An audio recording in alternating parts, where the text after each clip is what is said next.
कहा कि नबी के पांव के तलवों से जब लगा पानी, लगा के कौसरों तस्लीम हो गया पानी। और ख्वाहिश देखे कहा कि इलाही ख्वाब में एक बार ऐसा हो जाता, इलाही ख्वाब में एक बार ऐसा हो जाता, हुजूर करते वजू और मैं डालता पानी। इलाही ख्वाब में एक बार ऐसा हो जाता, हुजूर करते वजू और मैं डालता पानी। और आगे देखे कहा कि वजू के बाद ये फरमाते मुस्तफा हमसे, ख्वाहिश देखे ना, कहा कि वजू के बाद ये फरमाते मुस्तफा हमसे, नसीर ये पीजा मेरा बचा हुआ पानी, नसीर पीजा मेरा ये बचा हुआ पानी। याद रखिएगा ये खतने के ताल्लुक से महफिल पाक का इनेकाद हुआ है। इस मुल्क हिंदुस्तान में हमारी पहचान कई तरीके से होती है, हमारी शनाख्त कई तरीके से होती है। एक पहचान ये है कि अगर हमारे सर पे टोपियां होती है, सामने वाला बंदा पहचान देता है ये मुसलमान है। एक पहचान ये है कि अगर हमारे जिस्मों पर इस्लामी लिबास होते हैं, सामने वाला बंदा पहचान देता है ये मुसलमान है। एक पहचान ये है कि अगर हमारे जिस्मों पर चेहरे पे दाढ़ियां होती है, सामने वाला बंदा पहचान देता है ये मुसलमान है। लेकिन अगर किसी के चेहरे पर दाढ़ी न हो, किसी के जिस्म पर इस्लामी लिबास भी न हो, किसी के चेहरे पर इस तरीके से इस्लामी शुबहात भी न हो, तो उस बंदे को कैसे पहचानेंगे? आप कहेंगे कि हज़रत मैं जब छोटा था तो हमारे वालिद मोहतरम ने मुझे खतना करवाया था। याद रखिएगा ये खतना अंदरूनी मैटर है, ये खतना अंदरूनी मामला है। एक मुसलमान का चाल ढाल, एक मुसलमान का ज़ेब ज़ीनत, एक मुसलमान का बनाव सिंगार ऐसा होना चाहिए ना कि उसके सरों पे टोपियां भी होनी चाहिए, उसके जिस्म पर इस्लामी लिबास भी होने चाहिए, उसके चेहरे पे दाढ़ियां भी होनी चाहिए, ताकि कोई दूर से देखे ना तो देखते ही पहचान जाए कि आने वाला कोई और नहीं आ रहा है, बल्कि मदीने वाले का गुलाम आ रहा है, मदीने वाले का आशिक आ रहा है। आज क्या बात है जी कि हम मुसलमान हो के भी नहीं पहचाने जाते हैं कि मुसलमान है या गैर मुसलमान है। भाई आवाज टकरा रही है, अगर सही कर सकते तो कर दो, क्योंकि आवाज खींच भी रही है, वरना मैं दूर से बोलने की कोशिश करूंगा। जाहिर सी बात है कि एक दिन का मैटर नहीं है, और अगर मैं आज ही ज्यादा बोल करके और अपनी आवाज को बैठा लूं तो आगे के लिए क्या लाहिया अमल तैयार करेंगे वो कोई नहीं सोच सकता है। बस थोड़ी सी आवाज सुधार दीजिए, इको कम कर दीजिए, आवाज को बढ़ा दीजिए। मैं अर्ज कर रहा था खतने के ताल्लुक से, ये बस खतने के ताल्लुक से ये खतना हजरत इब्राहिम अलैहिस्सलाम की सुन्नत है। लेकिन याद रखिएगा, बस छोड़ दीजिए, याद रखिएगा इस मुल्क हिंदुस्तान में मैंने अर्ज किया ना कि कई तरीके से हमारी पहचान होती है, कई तरीके से हमारी शनाख्त होती है। हमारी पहचान दाढ़ी के जरिए भी होती है, हमारी पहचान टोपी के जरिए भी होती है, हमारी पहचान कुर्ता और पायजामे के जरिए भी होती है। लेकिन आज बड़े अफसोस की बात कहने पड़ते हैं कि जिस मुसलमान की पहचान टोपी और दाढ़ी के जरिए हुआ करती थी, आज ऐसे मुसलमान अपनी टोपी और दाढ़ी को उतार करके कहीं और रख दिए हैं। याद रखिएगा ये खतना तो नबी की सुन्नत है, लेकिन ये खतना कभी बड़ी काम की भी चीज है। हज़रत आपको याद होगा कि आज से तकरीबन 4 साल पहले इसी उड़ीसा की सरजमीन पर एक ट्रेन हादसा हुआ था। बेशुमार लोग मारे गए थे, बेशुमार लोग अपने जानों को कुर्बान किए थे। कुछ लाशें ऐसी थी जिनका पहचानना मुश्किल हो गया था, किस बंदे को कैसे पहचाने। रेलवे की टीम ने पहचाना, कहा कि ये मुसलमान के मुसलमानों के हवाले कर दिया, ये गैर मुस्लिम गैरों के हवाले कर दिया। लेकिन कुछ ऐसी लाशें थी जिनका पहचानना मुश्किल हो गया था कि आखिर से कब्रिस्तान भेजा जाए, जैसे शमशान भेजा जाए। जब पूरी टीम जब चाहती है, उन लोगों ने फैसला अपने आप पर करना मजबूर समझा। अल्लाह अकबर, पता है उन लोगों ने क्या तदबीर निकाली, क्या उन लोगों ने तरीका निकाला। अल्लाह अकबर, उन लोगों ने तरीका निकाला, कहा कि जब इनके लाश को पहचानना मुश्किल हो गया है ना, इसे पहचानना मुश्किल हो गया कि मुसलमान है या गैर मुसलमान है। अल्लाह अकबर, उन लोगों ने कहा कि इनके पैंट खोल करके देखे जाए कि इनके खतने हुए हैं या नहीं हुए हैं। मैं आपसे पूछना चाहता हूँ, मरने के बाद भी अगर आपकी इज्जत सलामत न रहे, मरने के बाद भी अगर आपको ये साबित करना पड़ जाए कि मुझे पैंट खोल करके देखो कि मैं मुसलमान हूँ या गैर मुसलमान हूँ, तो आप ऐसे कैटेगरी के मुसलमान हैं।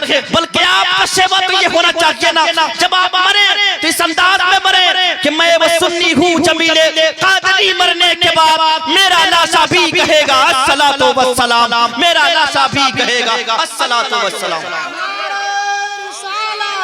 सुन्नते मुस्तफा कॉन्फ्रेंस, मुफ्ती मुनस्सिर अमजदी साहब किबला।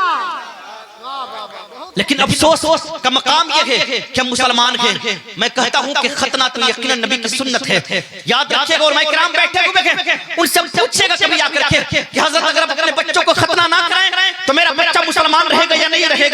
ये उलमाए किराम जवाब देंगे कि कोई बंदा अगर सुन्नत को तर्क करता है तो सुन्नत को तर्क करने से बंदा काफिर नहीं हो जाता है, मुसलमान रहता है। लेकिन आप इस बात की भी फिक्र करनी होगी कि अगर मैं बच्चे को मुसलमानी करवा रहा हूँ तो मेरा बच्चा मुसलमान कैसे रहेगा, मेरा बच्चा आशिक रसूल कैसे बनेगा, मेरा बच्चा नेक रास्ते पर कैसे चलेगा।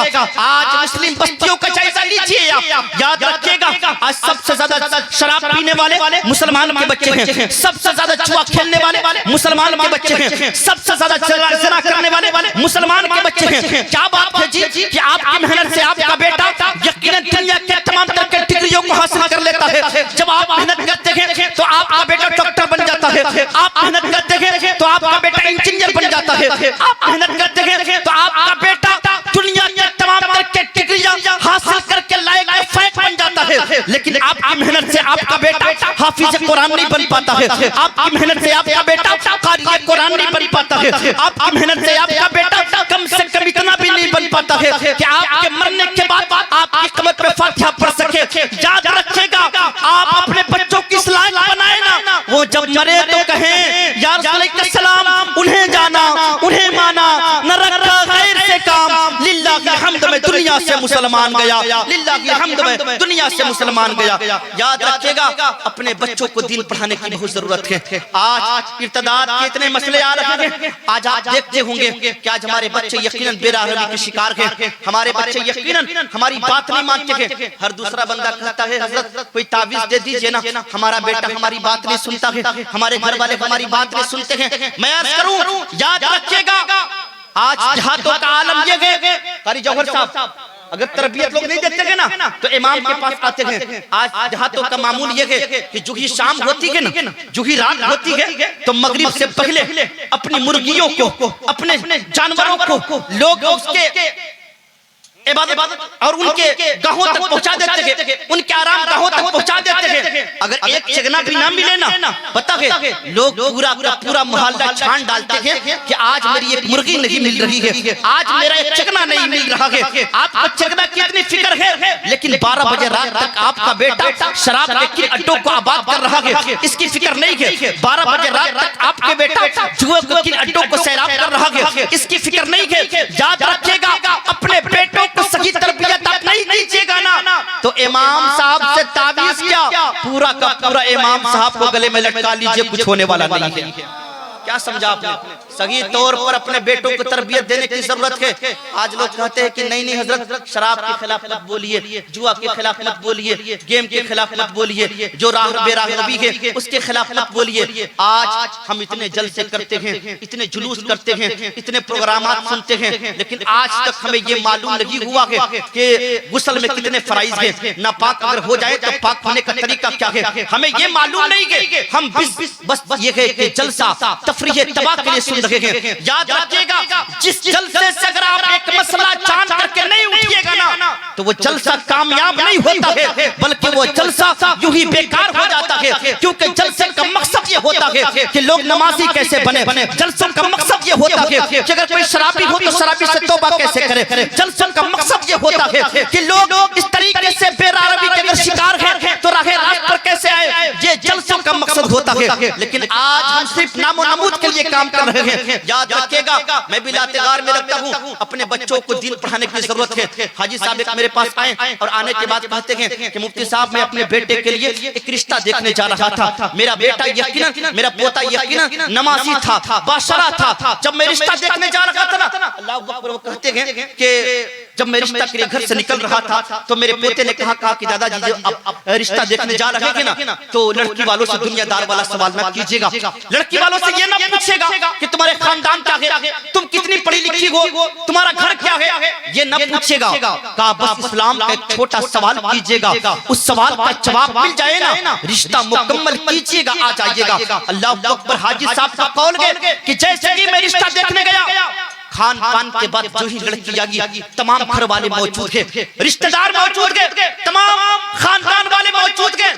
हाजी साहब ने कहा बेटी मैं तुमसे आज तुम्हारा खानदान नहीं पूछूंगा, तुम्हारा रिश्तेदार नहीं पूछूंगा, तुम्हारा एजुकेशन नहीं पूछूंगा, तुम्हारा नाम नहीं पूछूंगा, बस इस्लाम का एक छोटा सवाल पूछूंगा। इस सवाल का जवाब तुमने दे दिया ना रिश्ता यही पर मुकम्मल करूंगा, चला जाऊंगा। अल्लाह अकबर। सारे लोग महवत थे, सारे लोग गौर से सुन रहे थे। क्या ये हाजी साहब क्या सवाल करने वाले थे? पता है हाजी साहब ने क्या सवाल किया? कहा कि बेटी सिर्फ इतना बता दे कि गुस्ल में कितने फराइज हैं। अल्लाह अकबर।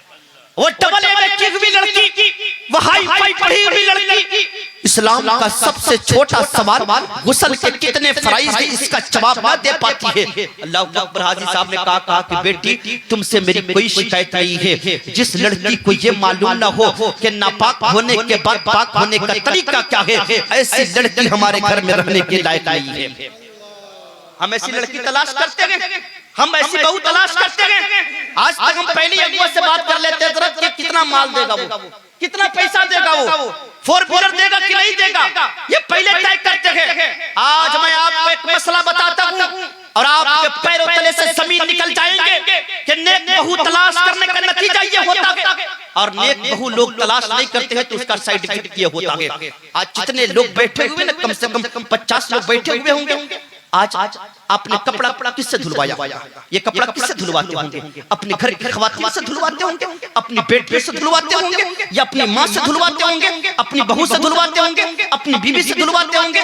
लेकिन उनको मालूम है कि अगर कपड़ा नापाक हो जाए तो पाक करने का तरीका क्या है? इस्लाम का रूल है कि जब कपड़ा नापाक हो जाए तो उसे 3 नए पानियों में निचोड़ा जाए, और जब तक के 3 नए पानियों में ना निचोड़ा जाए तब तक वो कपड़ा पाक नहीं हो सकता है। हमारे घर की खवातीन क्या करती है? एक ही टब में पाक कपड़ा हो या नापाक कपड़ा हो डालती है और एक मर्तबा फरियाद ये सीधा तार पे टांग देती है। उलमाए किराम बैठे हुए हैं, उनसे पूछिएगा क्या वो कपड़ा पाक हो गया? कपड़ा पाक नहीं हुआ। और उस कपड़े को पहन करके आप मस्जिद जाएंगे, उस कपड़े को पहन करके आप नमाज पढ़ेंगे, जबकि नमाज की पहली शर्त है तहारत, यानी कि कपड़े और बदन का पाक होना। लेकिन मियां जी आपका कपड़ा ही नापाक है। जब कपड़ा नापाक है तो आपकी नमाजें कबूल नहीं होगी, आपकी दुआएं कबूल नहीं होगी, आपकी कोई भी इबादत रब की बारगाह में कबूल नहीं होंगे जब तक कि आपके कपड़े पाक नहीं हो जाते हैं। अगर आप चाहते हैं कि आपकी अगर इबादतें कबूल हो, अगर आप चाहते हैं कि रब की बारगाह में आपकी दुआएं कबूल हो, तो अपने बच्चों को दीन पढ़ाएं, अपने बच्चियों को दीन पढ़ाएं। अगर अपने बच्चों को दीन पढ़ाएंगे तो आपकी दुनिया भी संवर जाएगी और आपका आखिरत भी संवरता हुआ नजर आएगा। लेकिन हम ये मसला कौन बताएगा आपको? यकीनन हम कभी सीखने की कोशिश की है? इमाम साहब की बारगाह में कभी आकर के पूछने की कोशिश की है कि हजरत बताइए तो सही कि आज नापाक होने के बाद पाक कैसे हुआ जाए? इस मसले को हमें वाज़ेह करके बता दीजिए। गुस्ल में कितने फराइज है ये मसला बता दीजिए। लोग तो सवाल करते हैं हजरत। अभी एक बंदा सवाल कर रहा था मुझसे भी, कह रहा कि मुफ्ती साहब बताइए ना कि हजरत इब्राहिम अलैहिस्सलाम के जो दुम्बा जो ज़बह हुआ था उसका गोश्त क्या हुआ? सवाल कर रहे हैं। उसके चमड़ी का हुआ, उसका असली पचौनी का हुआ, ये सवाल लोग कर रहे हैं। मैंने कहा उससे तुम्हें क्या लेना देना है भाई? सवाल अगर करना हो तो कोई परफेक्ट सवाल करे ना, जो आपकी जिंदगी में काम आ जाए। एक बंदा सवाल कर रहा था कि इब्लीस की बीवी का क्या नाम? आपको इब्लीस की बीवी से क्या मतलब? मैंने कहा कि हम इब्लीस की शादी में नहीं गए थे, जो लोग गए उनसे पूछ करके बताएंगे कि उनके क्या नाम। ये कौम का अलमिया है, ये कौम के बच्चों का अलमिया है। आज आबादी होने के बावजूद भी मुसलमान के तौर और तरीके पर हम नहीं गए। आज इतने हम मुसलमान होने के बावजूद भी हम परेशान हैं। आपने देखा होगा कि आज से तकरीबन 15 से 20 दिन पहले एक ट्रेन हादसा हुआ था मौलाना तौसीफ साहब के साथ। वह हादसा आपने सुना भी होगा। वो बरेली से आ रहे थे, बिहार के रहने वाले थे। पता कि जालिमों ने उनको टोपी और टाड़ी देख करके ट्रेन से फेंक दिया, मारपीट करके मौत के घाट उतार दिए। मैं आपसे पूछना चाहता हूं उस डब्बे में क्या एक ही मुसलमान रहा होगा? और मुसलमान नहीं रहे होंगे, और भी मुसलमान होंगे, लेकिन वो मुसलमान काम के मुसलमान नहीं थे, सिर्फ नाम के मुसलमान थे। अगर उनके सरों पे टोपियां होती ना, उनके चेहरे पे टाड़ियां होती ना, उनके जिस्मों पर इस्लामी लिबास होते ना, तो किसी के माँ ने इतना ऐसा बच्चा चना नहीं है जो कौमे मुस्लिम के बच्चों को हाथ लगा करके मौत के घाट उतार दे। लेकिन आज अपनी शनाख्त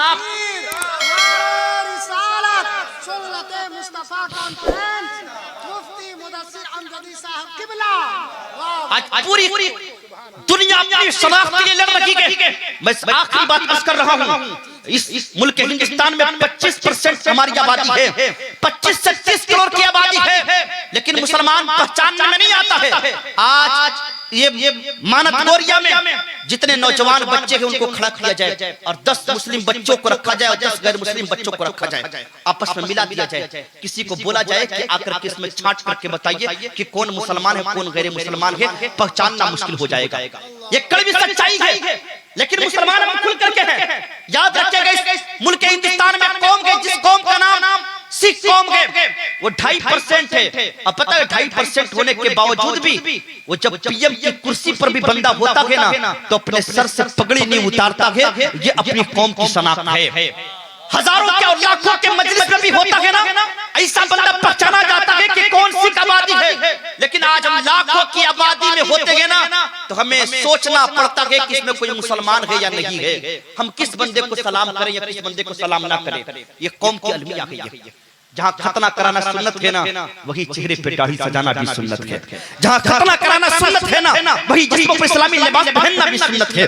जहाँ खतना कराना सुन्नत है ना वही सरों पे टोपियां भी सजाना सुन्नत है। जहाँ खतना कराना सुन्नत है ना वही इस्लामी तौर तरीके पर चलना भी सुन्नत है। और जब आप सुन्नत पे अमल करेंगे तो अल्लाह के रसूल सल्लल्लाहु अलैहि वसल्लम इरशाद फरमाते हैं, जो फितनों के दौर में मेरी एक सुन्नत को जिंदा करता है, रब्बे कायनात ऐसे बंदे के नाम अमाल में 100 शहीदों का सवाब लिखता है। सुभान अल्लाह। आप एक सुन्नत को जिंदा कीजिए, अहद कीजिए कि आज से इंशाअल्लाह ताला चेहरे पे दाढ़ी रखेंगे। अहद करते आप, अहद कीजिए कि आज से इंशाअल्लाह ताला कुर्ता पैजामा पहनेंगे। अहद कीजिए कि इंशाअल्लाह ताला जहां भी रहेंगे सरों पे टोपियां रखेंगे और हुजूर की बारगाह में ये कहेंगे, ताला ये शेबा नहीं बेवफाओं का पिया है दूध हम लोगों ने गैरत वाली माओ का। नबी का हुक्म हो तो कूद जाए हम समंदर में, जहां को महव कर दे नारे अल्लाहु अकबर का। वमा अलैना इल्लल बलाग। अस्तगफिरुल्लाह रब्बिल कुल्ली ज़ंबि व अतूबु इलैह।